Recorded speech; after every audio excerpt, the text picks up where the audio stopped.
La ville de Springfield n'est pas étrangère au mystère. Entre le fait qu'on sache pas vraiment où la ville se situe en Amérique, vu qu'elle a le nom de 10 000 villes existantes, il y a pas mal d'épisodes qui se plongent dans les mystères de la ville. Alors aujourd'hui voyons quelques épisodes mystérieux dans Les Simpsons. On retrouve Homer et les enfants dans une boutique qui vend des gâteaux de mariage à moitié prix. Et Homer décide d'acheter un gâteau. Mais bon, sur la route, il a un peu marre des bouchons et décide de prendre un raccourci. Un raccourci qui se trouve être très dangereux, autant pour le gâteau que pour leur vie. Une fois arrivés à la maison, ils sortent de la voiture, mais ils oublient Maggie, qui est enfermée avec ses clés. Et c'est parti pour essayer de trouver un double des clés de la voiture, qui sont au milieu d'un million de clés que possèdent les Simpsons. Mais bon, on parle d'un bébé qui a tiré sur Monsieur Burns, elle s'est sortie toute seule assez vite. Et Lisa pose la question de pourquoi ils ont autant de clés et à quoi elles servent. Et pour le savoir, ils vont chacun prendre quelques clés et voir ce qu'elles ouvrent dans la ville. Bart essaie de faire des blagues en ouvrant la boîte aux lettres de la ville, mais finit par aider les gens. Et Homer, lui, s'introduit dans l'usine d'œufs et il finit par voler le dirigeable d'œufs. Pendant ce temps, à la maison, Marge et Lisa ont séparé les clés en plusieurs catégories. Et Lisa récupère des clés contre toutes les portes de l'école. Marge et Maggie récupèrent des clés d'un jouet qui fait des bruits de paix, ce qui peut être marrant. Et pendant que Marge a le dos tourné, le jouet commence à s'échapper de la maison. Et Marge et Maggie vont le poursuivre. Pendant ce temps, Lisa est à l'école et elle décide de se diriger vers le sous-sol pour voir ce qui s'y cache. Et elle trouve une porte secrète qu'elle ouvre. À l'intérieur, une salle. C'est pas une salle classique. Une salle de classe séparée en 5, avec du matériel moderne.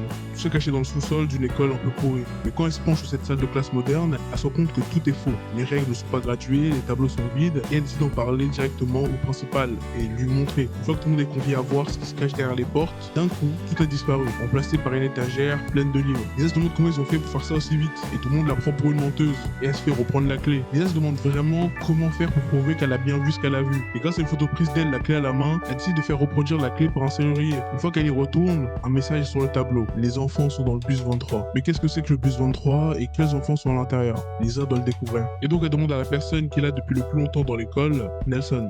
Le bus 23 devait partir pour une sortie scolaire et Nelson lui était prêt à prendre l'argent du déjeuner des élèves. Et tout ce qu'il sait c'est que le bus devait passer par-dessus un pont enneigé et que Skinner n'était pas sûr que le pont supporte le poids du bus. D'un coup, Homer apparaît à côté de l'école, toujours dans son dirigeable, et les enfants montent dedans pour aller où le pont glacé se trouve. Mais bon, c'est l'été, le pont n'est plus glacé, c'est juste une rivière. Et à cause d'un petit accident, Lisa tombe dans la rivière et voit le bus 23. À l'intérieur, plein d'élèves. Homer part pour sauver sa fille et saute du dirigeable. Et dans l'eau, il attrape le corps de certains élèves. Mais ce ne sont pas des vraies personnes, ce sont des mannequins. Mais bon, ils sont trop nombreux et ils bloquent l'accès à la surface. Quand d'un coup, le jouet qui pète arrive et fonce dans un arbre qui est très vieux et qui tombe parfaitement et aide Lisa et son père à sortir la tête de l'eau. Mais maintenant, il veut savoir pourquoi ça s'est passé. Et celui qui a la réponse, c'est Skinner. Il explique qu'il y a longtemps, ils ont reçu un chèque de l'État pour mettre l'école à neuf. Et Skinner a décidé de récupérer le chèque en liquide qu'il a rangé dans son pantalon neuf et sa mère a lavé. Et donc les billets étaient détruits. Et les seuls moyens qu'ils ont trouvé pour ne pas être inculpés de fraude, c'est de créer une fausse salle de classe avec des mannequins et faire croire qu'ils avaient amélioré l'école. Ils ont juste jamais informé Otto que les enfants qui conduisaient étaient des mannequins. C'est pour ça qu'il se sentait coupable et qu'il a écrit ce message sur le tableau. On retrouve Skinner qui vient d'ouvrir l'école et qui sent une odeur fétide. Ça vient pas de lui, ça vient de la gerboise des primaires qui vient de rendre l'âme. Il la prend et la donne à Willy qui doit l'enterrer. Donc Willy creuse un trou, tombe sur une énorme source de pétrole qui finit par faire exploser l'école, mais sans gros dégâts. Dans ce temps, Monsieur Burns, lui, est en réunion et demande à tout le monde à la centrale de faire passer une enveloppe pour un de ses collaborateurs. L'enveloppe est passée par tout le monde dans la centrale et arrive sur le bureau d'Homer qui la rend à Burns. Burns se plaint sur à quel point Homer est un idiot et demande à Smithers comment il s'appelle. Et Homer se rend compte que ça fait 10 ans qu'il travaille ici et que son propre patron ne sait même pas son prénom, ce qui commence légèrement à le frustrer. Dans le journal, tout le monde parle du puits de pétrole trouvé sous l'école. Monsieur Burns veut détourner les profits pour lui. Il se fait passer pour un élève vu que Skinner prend les suggestions du personnel et tout le monde veut avoir quelque chose avec l'argent du pétrole. Un seau en métal pour Willy, du nouveau personnel de cantine pour la femme de la cantine et un nouveau professeur de musique pour Lisa. Mais c'est là que Burns arrive. Ce serait épatant si vous saigniez votre puits de pétrole aux autorités locales compétentes. Monsieur Burns, Ah, il était naïf de votre part de croire que j'allais confondre un homme de 104 ans avec un de mes élèves du cours préparatoire. je veux ce puits de pétrole. J'ai un monopole ici à défendre. Je possède la compagnie d'électricité, celle des eaux, plus un hôtel rue de la Paix. Ce petit jeu, vous n'êtes pas gagnant. Vous allez vous retrouver à la casse-prison. J'ajoute que ce puits n'est pas à vendre et surtout pas une crapule comme vous. Je- Retour chez les Simpsons, Homer est triste car son patron ne se souvient pas de son prénom. Et Marge a une idée, lui envoie une boîte de chocolat avec une photo de toute la famille, comme ça il pourra se souvenir du visage et du nom d'Homer. Burns, pendant ce temps, met en place un extracteur de pétrole pour extraire le pétrole avant l'école, qui lui donnera directement la propriété du puits. Mais Smithers lui dit qu'il fait est immoral, car il affronte pas une autre société, il veut voler de l'argent à une école publique. Et quand l'école veut extraire pour la première fois son pétrole, rien ne sort. Monsieur Burns a coupé leur accès, et c'est lui qui extrait en premier, et du coup il gagne la propriété. Le pétrole jaillit tellement fort qu'il atterrit dans le jardin des Simpsons et détruit la cabane de Bart, ce qui blesse le chien et Bart promet de se venger de quiconque a fait ça. De retour à l'école, les coûts de construction de l'extracteur étaient tellement coûteux que l'école se retrouve à devoir supprimer des postes, comme celui de la musique ou de l'entretien. L'entretien. Je m'en vais lui faire la poisse de Burns et je vais écorcher ce monsieur Smithers. Laissez-moi passer. Et ce sera pas le seul, c'est le début d'une longue liste. L'extracteur de Burns se trouve à côté du bar de Moe, ce qui fait qu'il y a beaucoup de toxines dans l'air, ce qui force Moe à fermer son bar et à Barney d'aller se saouler ailleurs. À cause de l'extracteur, il y a plein de séismes dans la ville qui détruit la maison de retraite, ce qui crée des nouveaux ennemis pour Burns. Mais il n'a pas encore vaincu son plus grand ennemi, le soleil. Vu qu'il contrôle l'électricité de la ville, il veut cacher le soleil pour forcer les gens à utiliser l'électricité chez eux constamment et devenir encore plus riches. Les Robo Smithers lui dit qu'il ne sera pas dans son plan diabolique et Burns le renvoie. Le grand-père déménage chez les Simpsons et pendant qu'il défait ses affaires, Bart trouve un de ses jouets que Marge confisque directement. Pendant ce temps, Homer, lui, a une idée. L'idée de la boîte de chocolat n'a pas marché. Monsieur Burns ne connaît toujours pas le prénom d'Homer. Donc, il a une nouvelle idée. Aller dans le bureau de Burns et écrire son nom en grand sur les murs. Mais quand Monsieur Burns ouvre la porte, il se prend Homer sur le fait et il ne sait même pas comment il s'appelle. Ce qui va rendre fou Homer. Tous les diables, qui êtes-vous? Merci. Mais de quoi parlez-vous? Expliquez-vous, mon vieux. Je ne comprends rien. Vous perdez la raison, mon ami.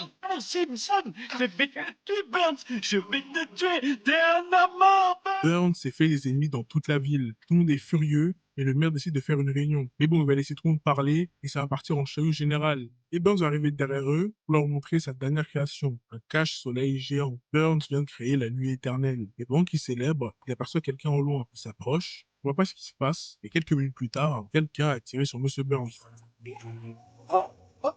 Je ne daignerai pas vous répondre. Le problème, c'est qu'il s'est fait tellement d'ennemis que tout le monde est un potentiel coupable. On retrouve Skinner en train de dormir chez lui et il fait un rêve dans lequel Monsieur Burns est encore parmi nous. Il essaie de se souvenir de la veille et il sent une arme dans sa poche qui a l'air d'avoir été utilisée récemment. Il se souvient de quelque chose. Il s'est fait agresser en sortant de la mairie par une figure dans la rue. Il a sorti son arme et lui a tiré dessus. Même s'il ne se souvient pas du visage, il pense avoir tiré sur Monsieur Burns. Et donc il se rend à l'église pour se confesser, qui se trouve être un piège.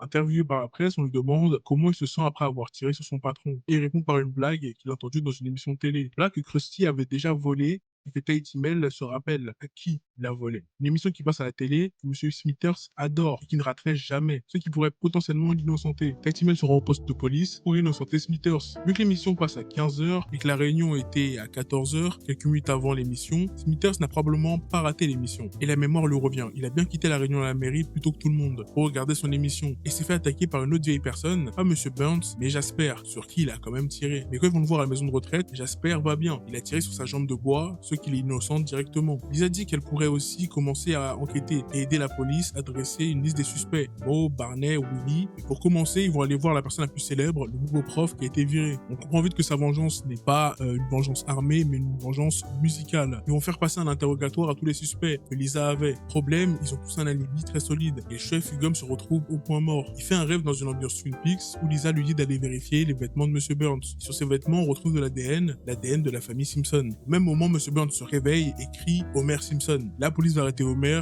et trouve sur son siège de voiture l'arme de grand-père avec une balle qui correspond exactement à celle retrouvée dans le corps de Burns. Homer est emprisonné. Et sur le chemin du retour, les policiers décident de s'arrêter au Krusty Burger avec le camion, mais ils ne passent pas. Donc le chef Hugum va se mettre sur le côté et se pencher pour attraper le sac qui va renverser le camion à cause de son poids. Ce qui va permettre à Homer de s'échapper, se dirigeant directement vers l'hôpital où se trouve Monsieur Burns. Une chasse à l'homme est lancée par Smithers qui offre $50,000 pour la capture d'Homer, mort ou vif. Lisa retourne sur les lieux de l'incident et essaie de chercher un indice qui prouverait que son père est innocent, mais elle ne trouve rien et fonce vers l'hôpital pour protéger son père. À l'hôpital, on retrouve Monsieur Burns. Il n'a pas dit Homer Simpson pour le dénoncer, mais ça a l'air d'être la seule chose qu'il sait dire. Et ça rend fou Homer qui le bouscule jusqu'à ce qu'il redevienne normal et oublie son nom. Monsieur Burns se souvient de la soirée et explique comment ça s'est passé. Il a installé le cache-soleil et il s'est rappelé que dans la journée, Smithers l'avait empêché de voler un bonbon à un bébé. Mais en se baladant sur le parking, il vit un bébé avec une sucette et essayait de la voler. Mais malheureusement, sa propre arme est tombée entre les mains du bébé qui a accidentellement tiré. Et cet enfant, c'était Maggie Simpson.